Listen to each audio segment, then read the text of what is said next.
Hey YouTube, it's Mark here, and today I'm bringing you a starter's guide for Red Orchestra 2. And the reason I'm doing this video is because it was recently on sale on Steam, and I think that new players would benefit from this, because I consider myself a veteran player, quote unquote. And yeah, the games have been out for a couple years now. I think it launched in 2011, and the gameplay that you're seeing right now is on territory game mode, realism playstyle. I don't know what the map's called. Sorry for that. I'm playing as a rifleman, and I edited out all the deaths so you won't have to sit and wait and watch me spectate other players. Just, yeah.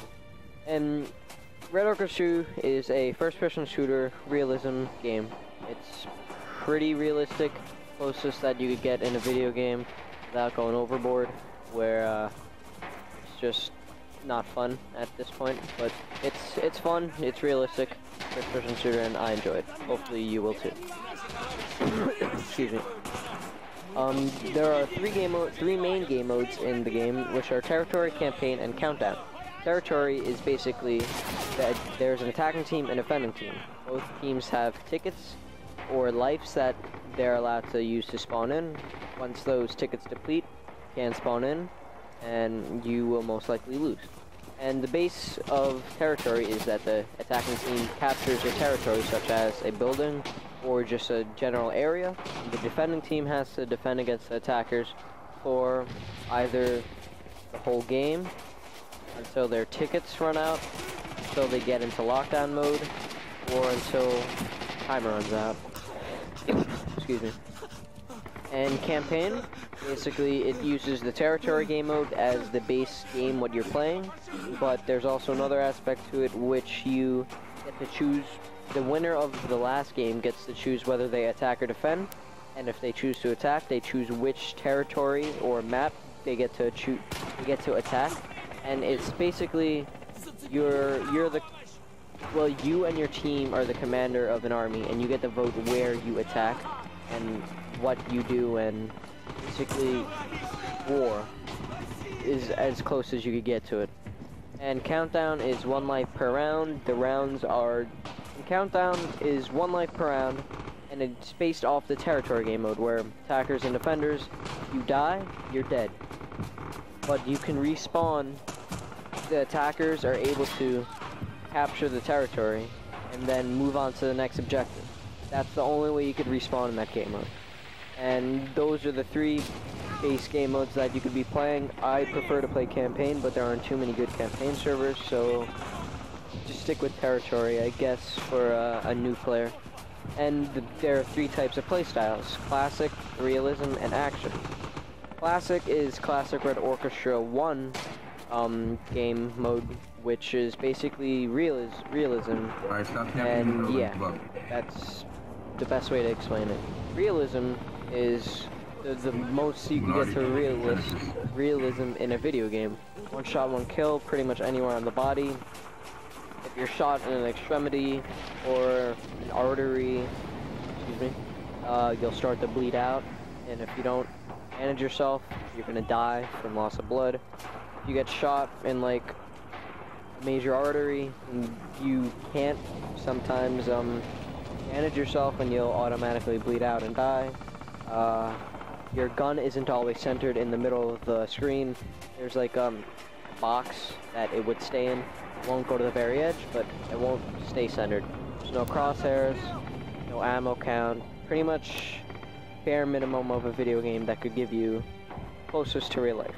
And then action is a Call of Duty-esque, where you get crosshairs, 2 to 3 shots, maybe 4 per kill, and you can compare it to Call of Duty if you want. That's the best way to explain it, where it's not realistic, but it's still Red Orchestra. And in Red Orchestra, there are a decent amount of classes that you could choose from, but those classes are limited on a team. There's one commander, 2 to 6 squad leaders, depending on the map size.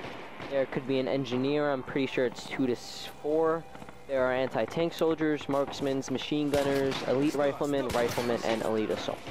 The commander's role of the game, this is just a brief description of it, is to command your team. You get a radio, and you get to call in artillery, mortars, rocket barrages, force respawn your team, and call in aerial recons.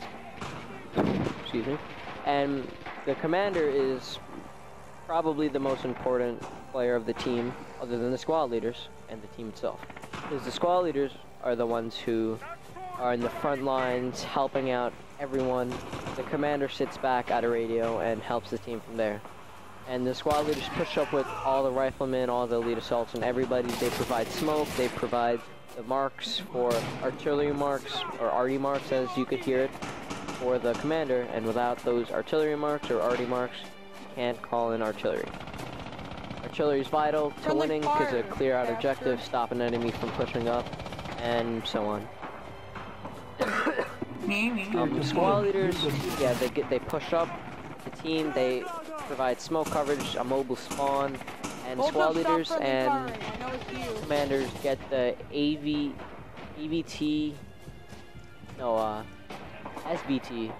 98, no, SVT 48, or they get an SVT and a PBSH. Both the squad leaders get an SVT and a PBSH, and the commanders get it as well. They also get smokes. The commander is allowed to get 2 smokes, and both squad leader and commander are allowed sidearms, a pistol, a revolver, or a normal pistol. I don't know the names. Engineers, they get PBSH, Sasso chargers, anti-tank grenades, and that's it. Their job is to destroy barriers, doors, walls, and anything that the game allows you to destroy, and destroy tanks as well. Anti-tank soldiers, they get an anti-tank gun. I do not know what it's called off the top of my head, but you're slow, and you can only shoot. You can only aim down sights when you're behind cover. So your job is to destroy tanks. Marksmen are snipers. You get a scope, rifle, whatever team you're on, most in a GOT or Car 98. Car 98 with a scope on it, and you also get the pistol of your team. And tank commander, commander tank, machine gunner. Machine gunner gets, I do not know guns off the top of my head, but whatever machine gun that the team gets. And basically the role of the machine gunner is to stay back on the defense, just stay at a fair distance from the objective, keep the enemy suppressed, and kill anything that you see. And on offense, push up with your team, provide cover and fire, spray the windows and any cover that an enemy could be behind, and help push up. Elite assault and elite riflemen are basically the frontline soldiers to clear out close quarter situations, like a small building or home, house, and they get an elite assault gets a PBSH or it's a fully automatic. They get fully automatic weapons and pistols, and elite riflemen get PBSHs as well. Or no, they only get an SVT or a Cure. Basically, their jobs are they get semi and fully automatic rifles. Their jobs are to be at the front line, use grenades and their guns to help out all the riflemen and push into the objective. Be the first people there. Riflemen, they get a most in a GOT or a Car 98, bolt action rifle, one shot, one kill in most places. Their job is to stay mid-range to the objective, push up when they can, and be the players to capture the objective. Most people average a couple of kills per life, considering that it is a one shot per kill. One shot kill per life, pretty much. Just some basic tips for the game. Do not treat this like Call of Duty at all. So one shot, one kill, life, their stamina, like, you get, there's, stamina pretty much. Once you run out of stamina, you can't run anymore. You have to sit down, prone, or crouch, whatever you want to do, behind cover and regain that stamina so you could run again. When you get shot in places other than your torso or upper legs, you're most likely going to be able to bandage. You don't bleed out from that. Bandage when you can, because you're gonna bleed out if you don't. You don't have to bandage if you get shot in the foot or or the leg or the hand, because you're not gonna bleed out from that. Treat every life like it's your last, because there's not unlimited lives, and there's not unlimited time. So treat this as like real life, and expect the game to be slow, because a lot of the times during the game, you're running from cover to cover, dodging bullets, dodging the enemy, and trying to keep yourself alive. Because that's just the way it is. You have to run from cover to cover, regain your stamina, run to the next cover, wait it out, regain your stamina, next cover, wait, pop your head up, shoot a little, and rinse and repeat. That's what a lot of the game is with the big maps. With the small maps, it's house to house, building the building, clearing out the rooms and such, and then capturing the objective. Squad leaders and your team leader are going to tell you what to do, where to go, how to do it, and basically lead you into battle. They're going to tell you where to go to provide covering fire. They're going to tell you to charge the objective using the smoke that they just threw. They're going to clear out rooms for you. They're going to provide a mobile spawn point, and they're going to be very helpful to basically the whole team. So listen to them as often as you can if they're talking. Another thing is that friendly fire is always on, so play as smart as you can. Don't shoot your teammates in the back, and don't throw grenades into the objective when your teammates are capturing it. A good way to distinct between Russians and Germans are that when Russians run, they run with the gun in both hands, and Germans only run with it in one hand. So if you see a player running with the gun in two hands, best bet it's Russian. Well, it is Russian, and they're running with the gun in one hand, they're German. Use the uniform, memorize the uniform. It's not complicated. One's beige and one's gray. There are distinct features between both uniforms. Try not to kill your teammates, and if they don't shoot at you, they're most likely friendly.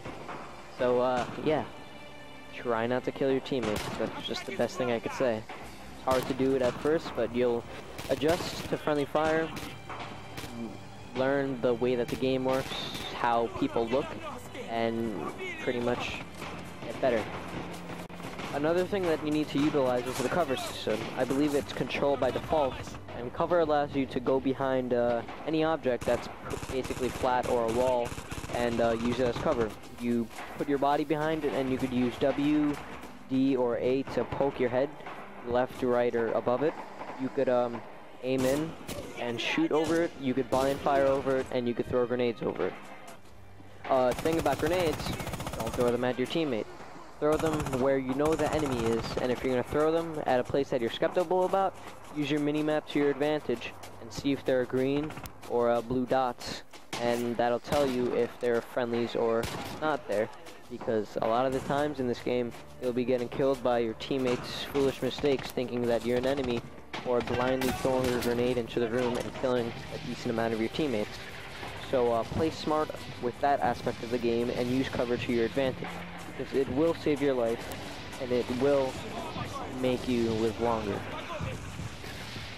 So thanks for watching YouTube. Please rate, comment, and subscribe, and look forward to more Red Orchestra 2 YouTube videos in the future.